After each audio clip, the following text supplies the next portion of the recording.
Welcome to my channel. Subscribe, listen, and enjoy my stories every day. The crisp envelope crackles in my hands as I slide out 2 gleaming train tickets, a surprise anniversary gift marking 15 years with Laura. My heart thrums with excitement and a twinge of nervousness as I set up the breakfast table, placing the tickets next to her steaming cup of Earl Grey. Laura, always the early riser, descends the staircase, her hair cascading in soft waves. "Morning, love," she greets with a smile that doesn't quite reach her eyes. I push aside the fleeting sense of unease and usher her towards the surprise. "What's all this?" she asks, her gaze landing on the tickets. "Happy anniversary. How about we celebrate with a trip from Amsterdam to London?" I announce, hoping my enthusiasm is contagious. Her smile broadens, more genuine now. "That sounds wonderful, Alex. Thank you." She leans in for a kiss, and for a moment I forget the little shadows of doubt that sometimes cloud my thoughts. Fast forward, we are aboard the train, the Dutch countryside blurring past our window. The rhythm of the tracks is soothing, yet there's a knot of anticipation in my stomach. It's not just the journey, it's a fresh start I hope for us. Laura excuses herself to visit the restroom as I take a sip from my mug of tea. Minutes stretch longer than they should, and curious, I decide to check on her. That's when the smooth surface of my life cracks wide open. Turning the corner, I halt. There, in the narrow conductor's compartment, Laura laughs, a sound I realize I haven't heard in ages. She's not alone. The young conductor, his badge gleaming as brightly as his teeth, shares the joke, his hand lightly touching her arm. Rage coils tight in my chest, a bitter taste flooding my mouth. I duck back around the corner, heart pounding, mind racing. How long has this been going on? Who is this man? Scenes of past late nights and unexplained absences assemble like pieces of a damning puzzle. I grip the cold wall for support, then straighten up. Revenge, a dark, treacherous path beckons. I need a plan, something to turn the tables, to make her feel a fraction of the humiliation burning through my veins. Back at our seats, Laura returns, her cheeks flushed with laughter. "Everything okay?" she asks, a hint of concern flickering in her eyes. "Fine, just fine," I manage, my voice steady despite the storm raging inside. For the next few hours, I play the part of the loving husband, all the while my mind works furiously. By the time we reach London, I need a plan.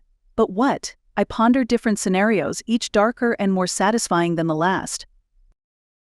The train rolls into St. Pancras International, a bustling hive of travelers.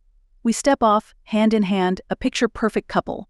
But beneath the surface, a game of deceit and revenge begins to unfold. With every step we take, I'm plotting, planning. For Laura, this trip is a celebration. For me, it's the beginning of retribution. As we hail a cab, I decide one thing: by the time we leave London, Laura will regret ever laughing so carelessly with another man. The seeds of revenge, once sown, promise to bear dark fruit, and I, caught in my web of betrayal and hurt, am ready to harvest them. The bright lights of London do little to dispel the shadows that have settled over my heart. As Laura and I check into our hotel, a quaint little place with Victorian charm, I make my excuses to step out, claiming a need for some air to shake off the train's confines. In truth, my steps are drawn towards a nearby internet cafe, a seed of a plan forming in my mind. Inside the dimly lit room, I hunch over a computer, the glow of the screen painting my face in stark blues and whites. I begin my search with the train conductor's social media, public records, anything that can give me a handle on him. His name, I learn from a tag in a photo, is Daniel Matthews. Young, charismatic, popular, an easy smile, and a lot of friends. A flicker of jealousy courses through me, but I shove it aside, focusing on the task at hand. As I'm digging through web pages, a man at the next computer leans over, his eyes curious. "You look like you're hunting for treasure or burying a body," he remarks, half joking. I force a smile, considering my options. "Something like that," I reply, deciding on honesty, albeit veiled. "Ever felt like you found something you wish you hadn't?" He chuckles, extending a hand. "Name's Rick. And yes, more often than I'd like, need a hand." Perhaps it's the desperation I feel, or the need for an ally, but I find myself nodding. "Alex," I introduce myself, shaking his hand. We talk, and I find out he's a private investigator. It's an opportunity too good to pass up. Back at the hotel, I'm more composed. Laura is already asleep, a serene expression on her face. The sight twists something inside me, but I push past it, planning my next move. Morning comes and I propose a tour of the city. Laura is eager, blissfully unaware of my turbulent thoughts. We visit the Tower of London, walk along the Thames, and dine near the Eye. Throughout it all, I play the part of the devoted husband, though every smile and touch from Laura is a sharp sting. During a quiet moment on a bench overlooking the river, my phone vibrates a message from Rick. "Found something interesting about your friend," it reads, and my heart skips a beat. What is it? I text back. "Meet me. Cafe Nero, across the London Eye, 30 minutes. Excusing myself once again, I head to the cafe. Rick is already there, sipping a coffee. He slides a folder across the table to me. Daniel Matthews isn't just a train conductor. He's involved in some shady business. Loan sharking, among other things. Plenty of enemies. The revelation hits me like a train. This information is a weapon, but how do I use it? Blackmail? Scare him off? The possibilities are endless and darkly thrilling. I can keep digging. Rick offers, but it's going to cost you. Do it, I say without hesitation. The dice are rolling now, and there's no turning back. I return to Laura, my mind a whirlwind of plans and possibilities. She looks up, smiling. Everything okay? Never better. I lie smoothly, sitting beside her and taking her hand. As we gaze out at the bustling city, I feel a surge of cold determination.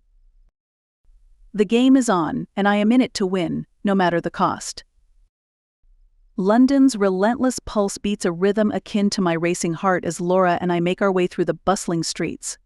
My phone vibrates incessantly, texts from Rick outlining the web of deceit spun by Daniel Matthews. Each message adds fuel to the fire of my resolve. In the middle of a seemingly innocent stroll through Hyde Park, I steer Laura toward a secluded bench under the pretense of resting. The park around us is a blur of families and joggers, the normalcy of it all making my next actions feel surreal. "Laura, there's something I need to discuss," I begin, my voice steady despite the turmoil within. She turns to me, her expression one of concern. "What's wrong, Alex?" "It's about us. And about trust." I choose my words carefully, watching her face for any sign of the guilt I know must be there. Laura's eyes narrow slightly, a flash of something like fear crossing her features. "I don't understand. Are you okay?" Instead of answering directly, I pull out my phone, showing her one of the texts from Rick. "I know about Daniel Matthews," I say flatly. The color drains from her face. "Alex, I..." "Save it, Laura. I saw you with him. What I don't know is why." The silence that follows is heavy, loaded with the weight of our 15 years together. Finally, she speaks, her voice a whisper. "It's not what you think. It was never about you." "Wasn't it?" I challenge. My heart aches with betrayal, but I need answers more than I need to soothe the pain. "It was a mistake," she admits, her voice breaking. "But it's not an affair. Daniel, he's involved in something. I got pulled in because of a debt my brother owed. I was trying to help settle it." Her explanation hits me like a wave, unexpected and overwhelming. "Your brother? Why didn't you tell me?" "I thought I could handle it," she says, tears starting to form in her eyes. "I didn't want to drag you into it." Frustration and relief battle within me. "We're supposed to be a team, Laura. You shouldn't have to handle anything alone." "I know," I messed up," she cries, covering her face with her hands. I take a moment to digest it all, the anger ebbing away, replaced by concern. "We need to fix this. Together." Nodding, she wipes her eyes. "What do we do?" "First we meet with Rick. He's got more information on Daniel. We figure out how deep this goes, and then we plan our next move." We stand, and I hold her close for a moment, the familiarity of her presence both a balm and a sting. As we leave the park, I make a call to Rick, arranging a meeting. In a quiet corner of a nondescript coffee shop, Rick lays out the situation. Daniel is more than just a conductor. He's deeply entangled in a network of illegal activities, and Laura's involvement, even peripherally, is dangerous. Here's what we do, Rick says, his tone serious. You confront Daniel. I've got enough on him to make him listen. We get him to back off, clear Laura's debt, and then you go to the police. My mind races with the potential risks, but the path forward is clear. Set it up, I say with resolve.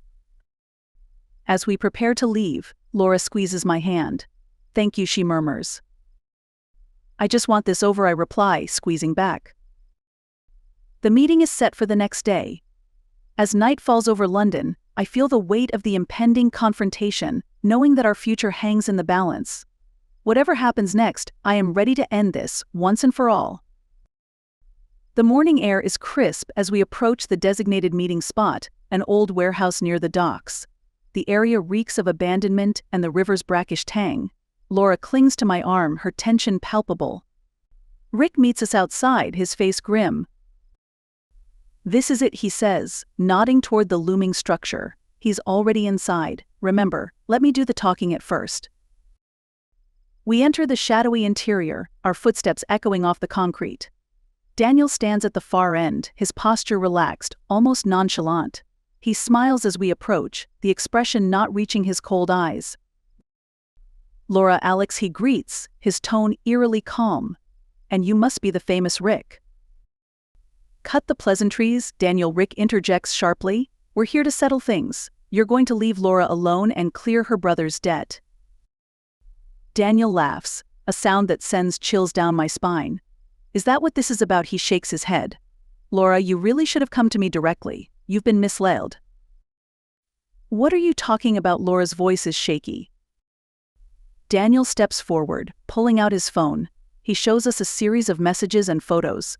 Your brother, Laura, has been deeper in my organization than you ever knew. He wasn't just in debt, he was my right hand. The revelation stuns us into silence. Laura's face goes pale. No, that can't be, he told me. People lie, Laura.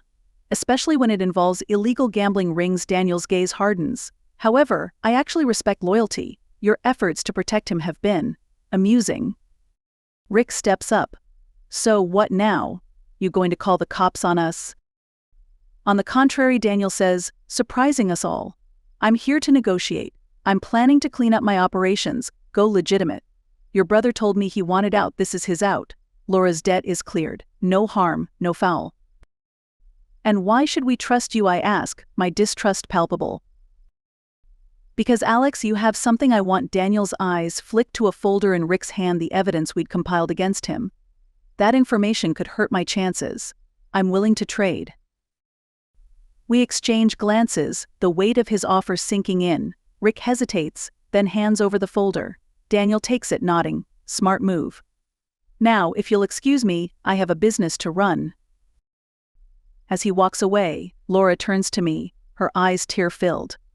I'm so sorry, Alex, I should have trusted you more. I pull her close. Let's just go home, Laura. We're free of this now. We leave the warehouse, the early morning light washing over us, feeling like a cleanse.